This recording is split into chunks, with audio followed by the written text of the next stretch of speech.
Həzrəti Peyğəmbərimizdən hədisdir ki, əgər bu ümmət bilsə ki, mübarək Ramazan ayının fəziləti nə boydadır, 11 ay fəryad eləyərək bu ayı gözləyərlər.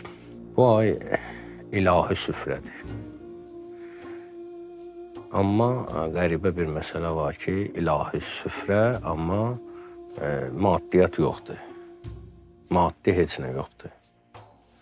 İlahi süfrə ac qalanda olur. Allah Teala bizə göstərir ki, yəni dünyanın neymətləri ki var, bəzi o halal neymətlər, onları saxlayın. Saxlayın, mənəvi bir aləm açılsın siz üçün. Və bu bir işarədir, hələ ümumi bütün insanlar üçün. Söhbət hələ iman gətirənlərdən getmir. Bütün insanlar üçün bir işarədir ki, insan iki hissədən ibarətdir, maddə və mənadan. Əgər məna aləminə girirsənsə, maddi aləmdən uzaqlaşmalısan. Yəni, bunların ikisi bir arada əmələ gəlmir. Bu aləmə girmək istəyirsənsə, o aləmi nə eləməlisən? Tərk eləməlisən. O aləmə qarşı ən azından biganə olmalısan. Bu tərki dünyalıq demək deyil, sadəcə olaraq yemək, içmək kimi bir şey, elə bil ki, bizlərdə o adətə çevrilir, adət halını alır.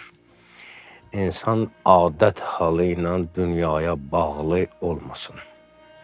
Və oruc olanda insan daim özünü kontrolda saxlayır ki, bu 10 dənə şeyi batil eləyən əməli eləməyim. Dinimizin də əsas bizdən istədiyi odur ki, biz daim neydə olaq? Diqqətli olaq.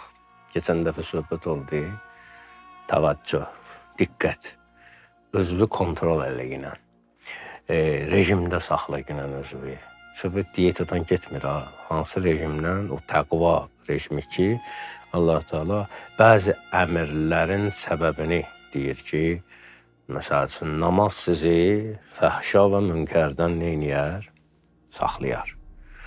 Orucu tutun, ləalləkum təttəqun.